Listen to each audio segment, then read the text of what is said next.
All right, everybody, in this video, we are going to take a look at some volume and surface area of spheres. For our warm-up, we're going to just start with a little bit of vocabulary. So remember, what is a sphere? It is the set of all points in space that are equidistant from a center point. So this point right here is the center. And all the points on the sphere, right? So if you can imagine even a point like out here, which is toward us, over here, which is to the left, up here, those are equidistant from that center point. Again, this is drawn kind of like an ellipse here to give it the three-dimensional look. And this segment right here is the radius. And so for this hemisphere, which is half of a sphere, this is still the radius. This is still the center. And this circle right here, which is the same as this circle, is called the great circle. In a hemisphere, there's only one great circle, and it would be kind of considered the base face. But in a sphere, there's actually lots of different great circles. A great circle, remember, is any circle that can be drawn around, that contains points of the sphere whose center is the center of the circle. So you can imagine, like if this is the globe, again, this would be the equator. Up here would be kind of like the Arctic Circle. That is not a great circle because the center of like the Arctic Circle on a globe, for example, is not centered at the center, kind of the core of the Earth.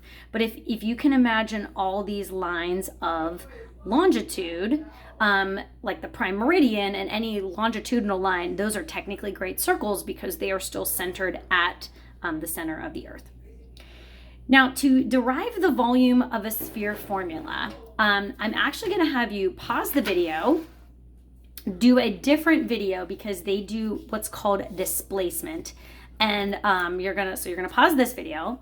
You're gonna go to the link that I have on the video links page and you're gonna click, volume by displacement, YouTube video. I did not make this video. And then you're gonna come here and we're gonna derive that formula. All right, you're back. You've hopefully watched the video, and what happened is when they took the sphere and displaced it and put it into a cylinder whose radius is the radius of the sphere. Okay, so the cylinder and the sphere have the same radius. And then the height of the cylinder is 2 times the radius of the sphere, because we can imagine the sphere is a radius tall from each end of the center. And so R plus R is 2R. And so for the sphere to fit snugly in that cylinder, the height of the cylinder is 2R. That was our setup. So for our formula, we know that the volume of a cylinder is pi r squared h, right? We learned that in lesson 11.2 or 11.3.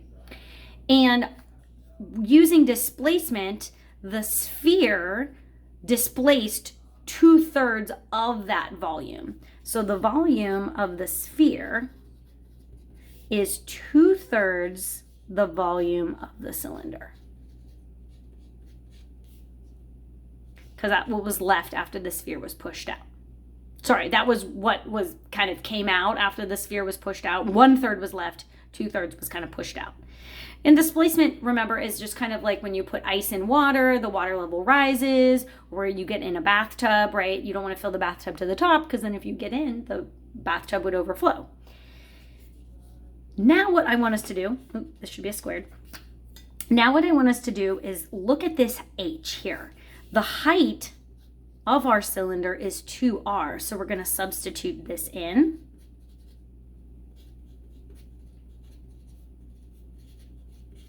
And then now we're going to just simplify this formula.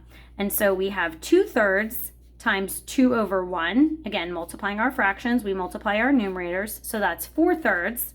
We have our pi. And then we have an r squared and an r to the first power. Using our exponent rules, we add those exponents. So it's 4/3 pi r cubed. And that is the volume of a sphere formula. I kind of remember this because it's r to the third power and it's a third on the bottom. This is definitely an awkward formula, but I kind of connect the cubic nature of the radius and the third in the denominator, and that's how I kind of make sure that that volume goes together, because volume should be a cubic unit. And you'll see what I mean in a second once we do surface area of a sphere, so that helps you differentiate those formulas. All right, let's go to this example. Find the volume of the sphere.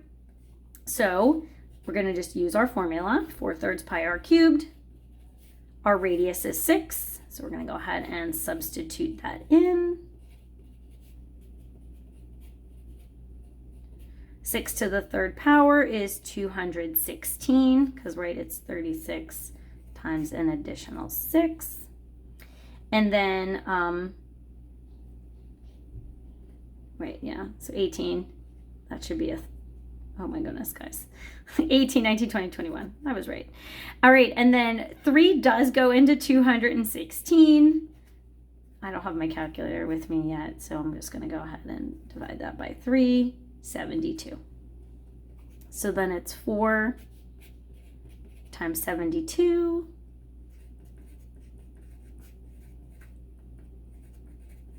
So it's 288 pi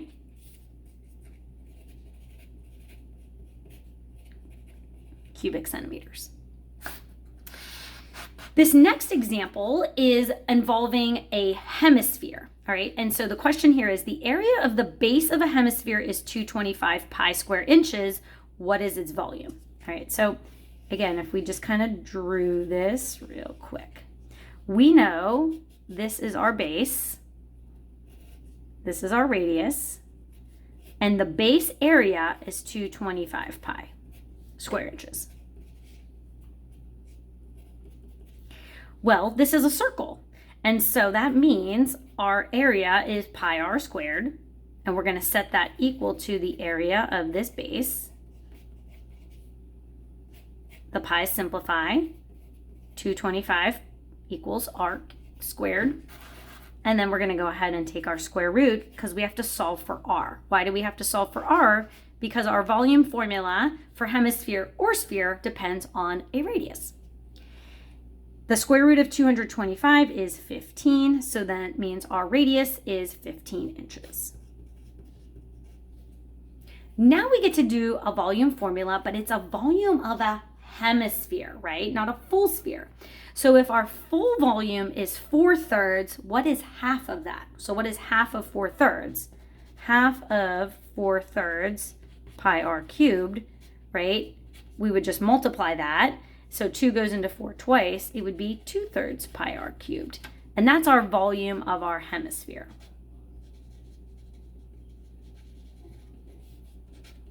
So our volume formula is 2/3 pi r cubed, which is 2/3 pi and then 15 cubed. I am gonna grab my calculator for this and also pause because the dog is barking. So 15 cubed is 3,375. Again, we're going to divide that by 3 and then multiply by 2. And so our hemisphere has a volume of 2,250 pi cubic inches, inches to the third power. All right, great. So that is our notes on volume of a sphere. And for the second video, we're going to take a look at surface area.